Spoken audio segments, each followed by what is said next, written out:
तत्पश्चात मैं अगले कार्यक्रम को आगे बढ़ाते हुए हमारे बीच में आज के हमारे मुख्य अतिथि कांता प्रसाद कमल जी, जो कि एक राष्ट्रीय स्तर के कवि, एक शिक्षाविद, एक गीतकार और खरगोन में साहित्य संस्था के संस्थापक, इनको मैं मंच पर आमंत्रित करना चाहूँगा कि हमारे बच्चों को आज और एक बहुत ही अच्छे ये वक्ता भी रहे, हम आए मंच पर और हमारे बच्चों के अनुग्रहित करने के लिए दो शब्द कहे।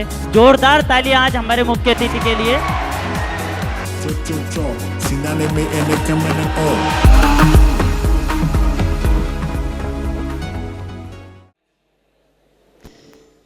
माँ सरस्वती को प्रणाम करता हूँ।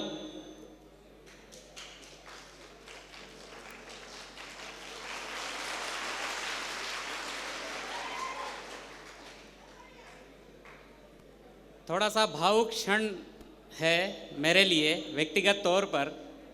मैं पहले ही रिवील कर देता हूँ कि मैं भी आपकी की तरह एग्रीकल्चर का स्टूडेंट रहा हूँ, और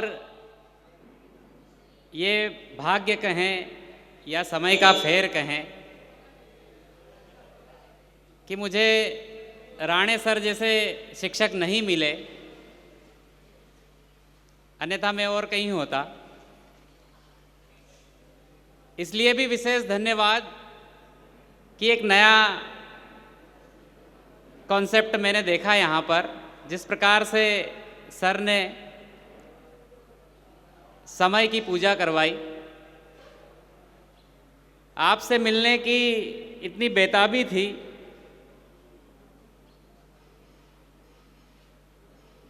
कि मैं सोच भी नहीं पा रहा था कि मुझे कैसे जाना चाहिए, क्या करना चाहिए। जैसा मैंने कहा कि मैं भी एग्रीकल्चर का स्टूडेंट रहा हूँ। आस किसी से नहीं लगाए हम, आस किसी से नहीं लगाए हम, बिन बुलाए नहीं हैं आए हम, और इतनी जल्दी में वक्त गुजरा है, इतनी जल्दी में वक्त गुजरा है कि घड़ी भी न बांध पाए हम।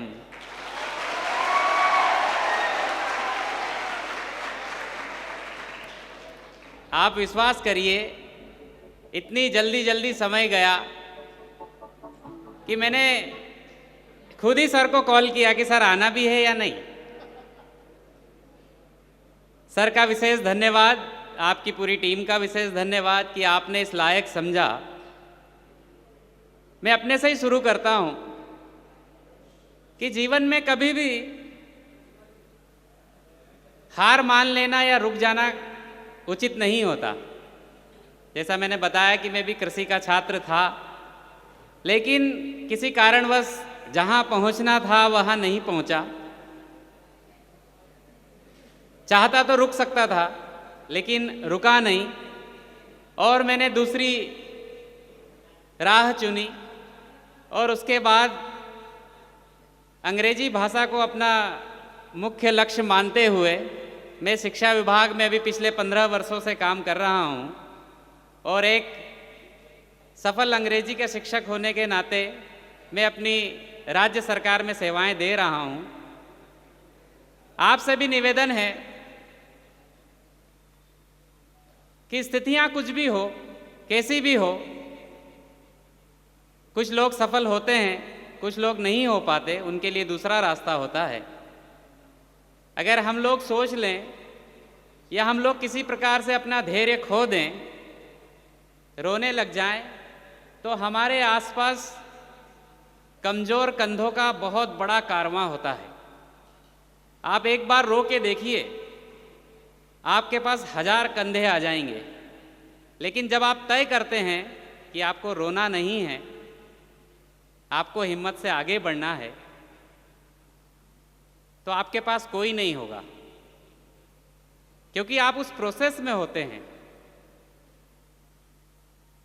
जीवन का लक्ष्य ही है कि आप बिलीव करें प्रोसेस में, प्रक्रिया में। लक्ष्य पर पहुंचते तो हैं ही, सारे पहुंचते, सभी पहुंचते हैं। सर के मार्गदर्शन में आप भी पहुंचेंगे, और कहीं पहुंचेंगे। जैसे सर ने बताया, सर का विद्यार्थी भूपेंद्र पटवारी बन गया। कुछ होते तो समझ जाते कि यही लक्ष्य है, यही जीवन है। हमारे निमाड़ में सर एक मानसिकता होती है, सरकारी नौकरी लग गई, लोग संतुष्ट हो जाते हैं, रुक जाते हैं। सरकारी नौकरी लगना एक परिवार में, ये मानिए आपकी उत्सव हो जाता है, और परिवार वाले तो शुरू हो जाते हैं कि अब लड़के की सरकारी नौकरी लग गई है, अब इसका बैंड बाजा बजवा दो। और निमाड़ में सरकारी नौकरी लगी, उसका विवाह हुआ, और अगर संतानें हो गई तो आप ये समझिए कि गंगा नहा लिए, जीवन खत्म हो जाता है। लेकिन इसके बाद भी जीवन है।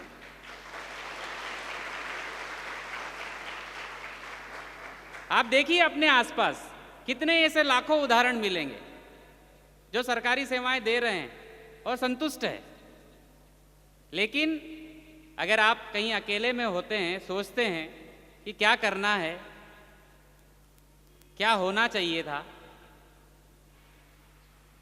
तो आप पाएंगे कि ये इस काम के लिए आप बने ही नहीं हैं, किसी भी छोटी सी नौकरी के लिए या फिर संतुष्ट होने के लिए नहीं है। छोटे मोटे लक्ष्य तो कोई भी प्राप्त कर लेता है। आप देखिए कितने ही उदाहरण मिलेंगे आपको, छोटा लक्ष्य हासिल करके लोग संतुष्ट हो जाते हैं। लेकिन जीवन को जीतता वही है, जीवन को मत्ता वही है जो संतुष्ट न होकर आगे बढ़ता है, और आगे और आगे। अंग्रेजी में एक कहावत है, think high low aim is crime. बड़ा सोचिए। छोटे मोटे काम तो सारे लोग करते हैं, जब तक आप लक्ष्य बड़ा रखेंगे, आगे की सोचेंगे, तो छोटी चीजें, छोटे हर्डल जो हैं वो आपको रोक नहीं पाएंगे। छोटी चीजें स्वतः मिलती जाएंगी। प्राप्त कर लेना और संतुष्ट हो जाना, ये दोनों अलग स्थितियां हैं। लेकिन आप जिस वय में हैं, आप जिस आयु में हैं, आप जिस समय में हैं, उसमें संतुष्टि या रुक जाना काफी नहीं है, रुकना नहीं है। आप देखिए अपने आसपास कितने लोग होते हैं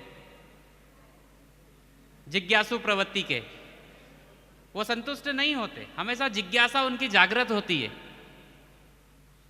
भूपेन चाहता तो पटवारी रह के भी जीवन काट लेता, लेकिन उसके अंदर जिज्ञासा थी, उसको जानना था, उसको आगे पहुंचना था, तो उसने जानने की प्रवृत्ति को जारी रखा।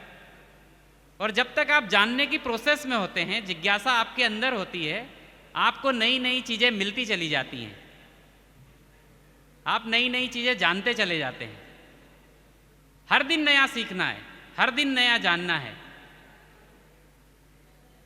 सीखने की कोई लिमिट नहीं होती, जानने की कोई लिमिट नहीं होती। आप कितना भी जान जाएं, लेकिन वो कम ही होगा। रविन्द्रनाथ टैगोर नोबेल प्राइज विजेता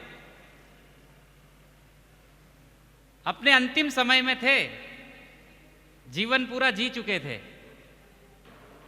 आप जानते होंगे रविन्द्रनाथ, गुरुदेव रविन्द्रनाथ टैगोर को, उनके नाम पर संगीत चलता है। उन्होंने एक संगीत, रविंद्र संगीत की उत्पत्ति करी। चाहते तो संतुष्ट हो जाते। अंतिम समय में सुबह सुबह गांव के भ्रमण के दौरान नदी किनारे उन्होंने देखा एक कुम्हार को जो मिट्टी से खिलौने बना रहा था। तभी गुरुदेव ने सोचा कि ये काम तो मैंने सीखा ही नहीं, ये काम तो मुझे आता ही नहीं, मतलब ये कुम्हार मेरे से अच्छा है। जब उस कुम्हार के पास वो गए, उन्होंने कहा कि मुझे ये काम करना है, तो वो भी बड़ा आश्चर्य में हुआ कि गुरुदेव जैसी शख्सियत अगर इस छोटे से कुम्हार के पास आकर कहे कि मुझे खिलौने बनाना सिखाओ, ये बहुत बड़ी बात होती है। कहने का तात्पर्य यह है कि आप किस वय में हैं, किस अवस्था में हैं, ये मायने नहीं रखता। ये मायने रखता है कि आपकी जिज्ञासा क्या है, आप जानना क्या चाहते हैं, आप सीखना क्या चाहते हैं, आप पढ़ना क्या चाहते हैं, आप बनना क्या चाहते हैं, और अंततः आप पहुंचना कहाँ चाहते हैं। तो जितना भी समय मिले, जितना भी आपके अंदर सामर्थ्य है, जितनी भी क्षमता है, आप उसका उपयोग करें, आप जानें, आप पढ़ें, आप सीखें। जितना भी पढ़ेंगे, जितना भी सीखेंगे, वो व्यक्ति विशेष के लिए होता है, वो किसी और के लिए नहीं होता, वो स्वयं के लिए होता है। आप स्वयं को पॉलिश करते चले जाएंगे। पढ़ना जारी रखें, सीखना जारी रखें, लड़ना जारी रखें, आगे बढ़ना जारी रखें, कहीं भी रुकना नहीं है। तो ऐसे ही एक घटना है। 1938 में बर्लिन में ओलंपिक थे।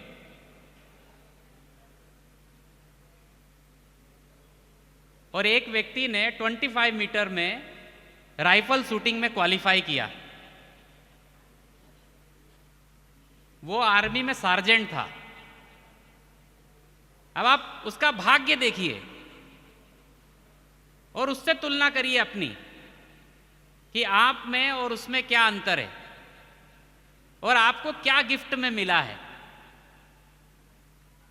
1938 के बर्लिन ओलंपिक के लिए उसने क्वालिफाई कर लिया 25 मीटर शूटिंग में। और उससे जस्ट पहले, चूंकि वो आर्मी में एक सैनिक था, प्रैक्टिस के दौरान उसके राइट हैंड में ग्रेनेड फट गया। आप उसका भाग्य देखिए, उसका हाथ पूरी तरह से डैमेज हो गया। चाहता तो वो भी रो लेता, वो भी रुक जाता, वो भी मान लेता कि ये भाग्य में लिखा है, ईश्वर ने किया है। सभी ने उसको कहा कि अब तो करियर खत्म हो गया, क्योंकि राइट हैंड से शूटिंग करता था, राइट हैंड में ही ग्रेनेड ब्लास्ट हो गया। रोया नहीं, रुका भी नहीं। उसने तय किया कि मैं अपने उल्टे हाथ से, बाएं हाथ से आप कभी कोशिश करना कि जो काम आप सीधे हाथ से करते हैं और वही काम आप उल्टे हाथ से करेंगे तो कितना डिफरेंस आएगा। बहुत मुश्किल होती है। कहना आसान है कि जो काम हम सीधे हाथ से करते हैं वो उल्टे से भी कर लेंगे और उसी परफेक्शन के साथ करेंगे। बहुत आसान है, होता नहीं है। वो व्यक्ति रुका नहीं, उसने फिर अभ्यास शुरू किया। आप उसकी क्षमता देखिए, उसका सामर्थ्य देखिए, उसकी दृढ़ता देखिए, उसका धैर्य देखिए और उसकी शांति देखिए कि उसने लगातार प्रैक्टिस करी और फिर क्वालिफाई किया ओलंपिक के लिए। अगले जो 4 साल में होता है, आप किसी भी ओलंपियन से पूछिए कि यह प्रतीक्षा कितनी तगड़ी होती है, यह प्रतीक्षा कितनी थका देने वाली होती है, यह प्रतीक्षा आपका खून पीती है। सामान्य तौर पर हम लोग अगर किसी को समय दे दें, किसी चौराहे पर मिलने के लिए बुला लें कि 10 मिनट में वहां मिलना है, और वो व्यक्ति अगर 10 मिनट 15 मिनट में नहीं आता तो 10 मिनट में हम उसको 10 गालियां देते हैं और ये भी सोच लेते हैं कि अगली बार इसकी खैर नहीं है। लेकिन आप उस सैनिक का धैर्य देखिए कि उसने 4 साल तक प्रैक्टिस करी और ओलंपिक का इंतजार किया, और अगला ओलंपिक जो होना था वो द्वितीय विश्व युद्ध में निरस्त हो गया। आप फिर उसका भाग्य देखिए, कैसा व्यक्ति होगा, क्या विडंबना है, क्या द्वंद्व है कि जिस चीज का इंतजार आप 4 साल से कर रहे हैं, जिसके लिए प्रैक्टिस आप दिन रात कर रहे हैं, जिसके लिए आप सीधा हाथ तो गवा दिया, उल्टे हाथ से दक्षता हासिल करी और फिर वो कैंसिल हो जाता है। आप उसकी मानसिकता देखिए कि उसने कितना कुछ सहा होगा। वो ओलंपिक कैंसिल हुआ। सन 48 में अगला ओलंपिक होना तय हुआ। उस व्यक्ति ने सन 1948 के ओलंपिक में लंदन में जो हुआ था उसमें भाग लिया, और आप यकीन मानिए वो 25 मीटर के राइफल शूटिंग में गोल्ड मेडल लेकर आया।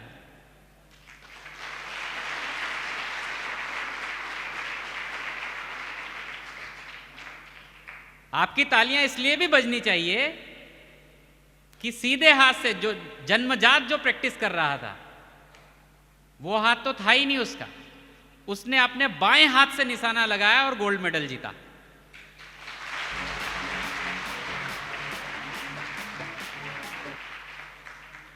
और आपकी तालियां और ज्यादा होनी चाहिए कि सन 1952 के अगले ओलंपिक में फिर गोल्ड मेडल जीतकर।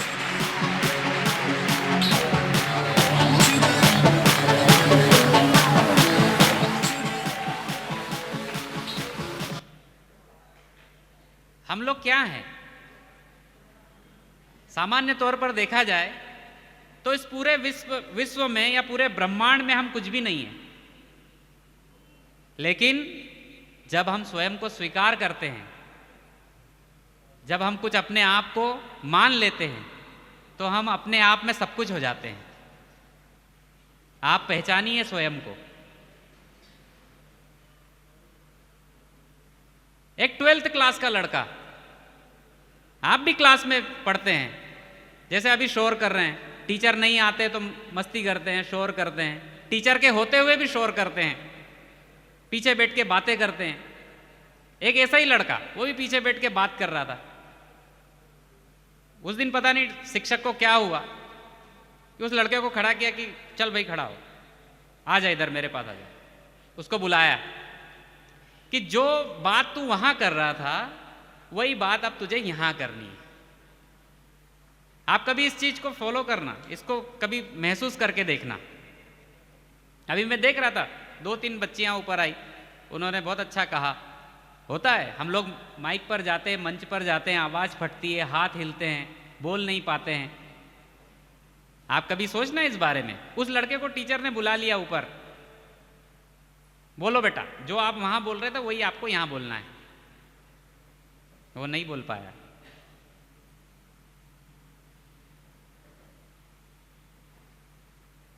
उसी दिन उस लड़के ने तय किया कि अभी तो 40 बच्चे हैं, लेकिन अगर मेरे सामने 4000 लोग या 40,000 लोग भी आ जाएंगे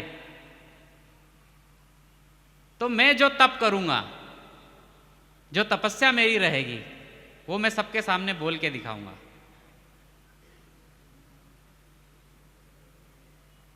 वो दिन है और आज का दिन है, वो लड़का आपके सामने खड़ा है।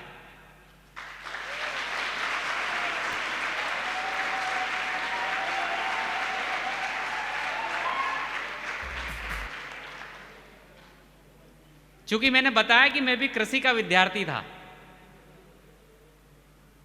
मेरी फ्रेंड सर्कल में कुछ एक ऐसे फ्रेंड्स थे जिन्होंने मैथ्स लेकर इंजीनियरिंग करी।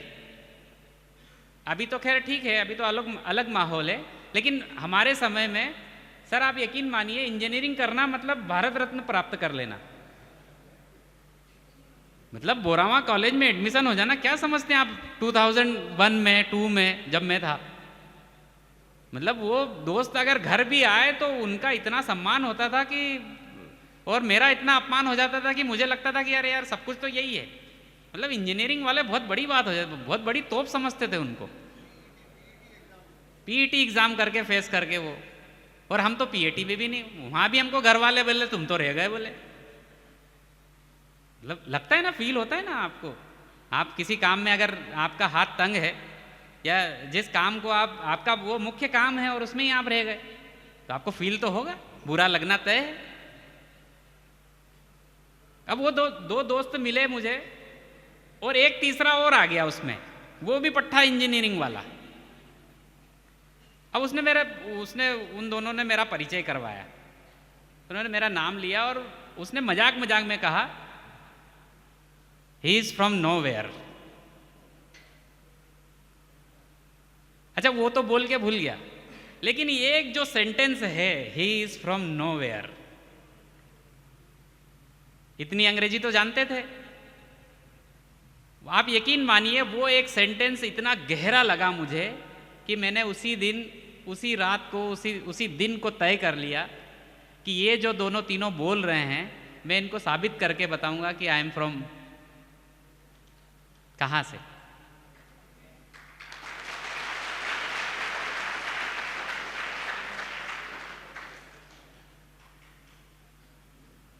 पीएटी में सिलेक्ट होना कोई पैरामीटर थोड़ा ही है। आप होंगे, आप सारे होंगे, सर का बहुत अच्छा मार्गदर्शन है और आप भूपेन की तरफ बहुत आगे जाएंगे। लेकिन जो मैं कहने जा रहा हूं कि अगर किसी कारणवश अगर काम नहीं भी हो पाए तो अपने आप को दोष मत देना, रुकना नहीं है, क्योंकि आप अगर रुक जाएंगे तो ये दूसरों का कुछ नहीं होगा, वो आपकी व्यक्तिगत हार होगी, आप खुद से हार जाएंगे। उसी दिन मैंने तय किया कि इस अंग्रेजी का जवाब मैं अंग्रेजी में ही दूंगा।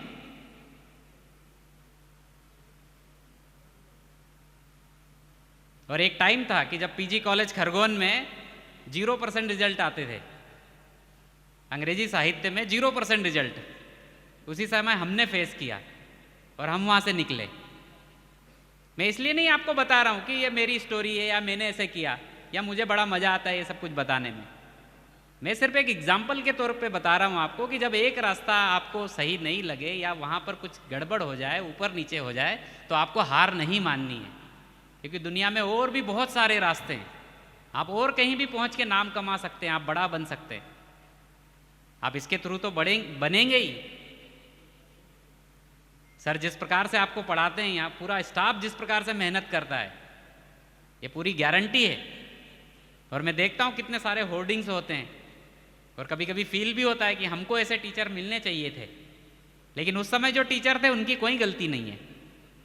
जो पास होते हैं, जो फेल होते हैं, उनका पूरा क्रेडिट या पूरी रिस्पॉन्सिबिलिटी व्यक्ति विशेष की ही होती है।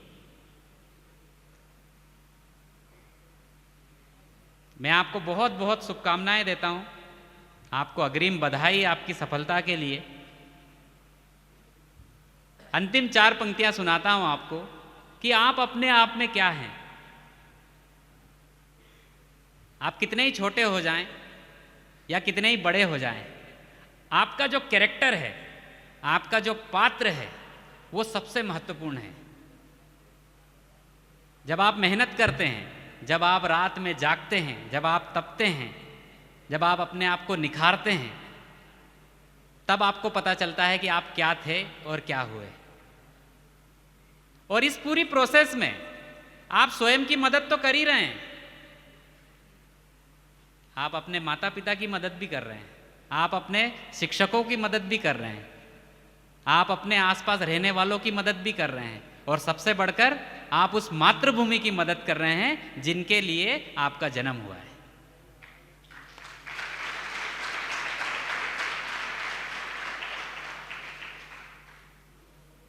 हमारा बड़ा सौभाग्य है कि हम इस पवित्र भारत भूमि में जन्मे, और उससे बड़ा परम सौभाग्य है कि हमने सनातन में जन्म लिया।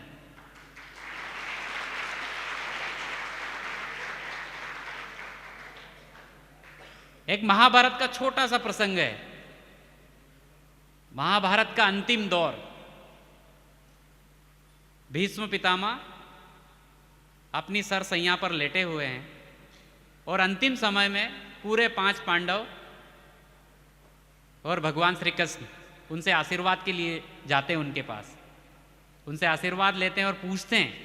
भगवान श्री कृष्ण स्वयं युधिष्ठिर को आगे करते हैं कि बड़े भैया आप पूछिए कि आगे का जीवन क्या करना है, क्योंकि अब तो लगभग युद्ध जो है वो समापन की ओर है, हम लगभग जीत चुके हैं, और आप पितामह को ये सूचना भी दें कि हमने विजय हासिल कर ली है और इसके बाद स्वच्छ समाज का निर्माण कैसे करना है। मैं आज भी वो प्रसंग जब टीवी पर देखता हूं या सुनता हूं या उसके बारे में जब मैं पढ़ता हूं तो मेरे रोंगटे खड़े हो जाते हैं। भीष्म पितामह कहते हैं कि यदि मैं इस भारत भूमि में स्वर्ग मिलने के बाद अगर ईश्वर मुझसे पूछेगा कि तुमको और क्या चाहिए, तो फिर से कहेंगे कि मेरा जन्म दोबारा इसी भारत भूमि में हो। क्यों? क्योंकि इस मातृभूमि से बड़ा कोई नहीं।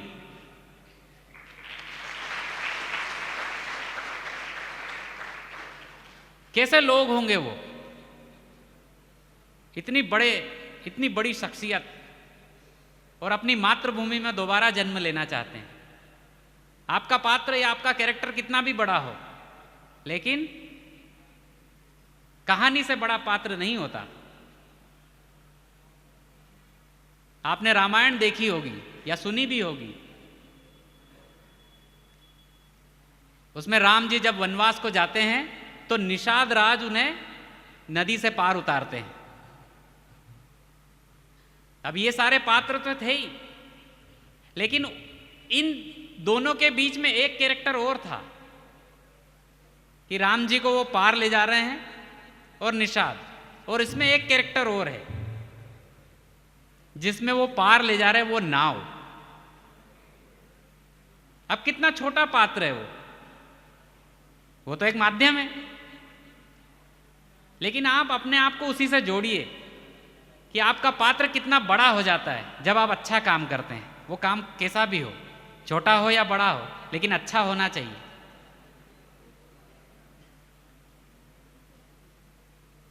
आप अपने पात्र को निखारिए, अपने कैरेक्टर को निखारिए, उसको पॉलिश करिए, उसको तपाइए, तो आप सदियों बाद भी याद रखे जाएंगे, जैसे हम अभी निषाद की नाव को याद कर रहे हैं। मैं अपनी बात को समापन करता हूं इस छंद के माध्यम से कि उसका पात्र कितना बड़ा था। सर, आपका विशेष ध्यान चाहूंगा, सुनिएगा कि राम की कहानी का वो पात्र नाम मात्र, किंतु हे राम की कहानी का वो पात्र नाम मात्र, किंतु अपनी कहानी की कहानीकार हो गई। और लखन सिया के संग राम के चरण पड़े, बिखरी थी जिंदगानी एकाकार हो गई। कर लिए खुल गए भाग आज राम के करे जो काज, बिखरी थी जिंदगानी एकाकार हो गई। और राम जी को कर सवार निषाद ने बढ़ाई नाव, राम को उतार पार भव पार हो गई।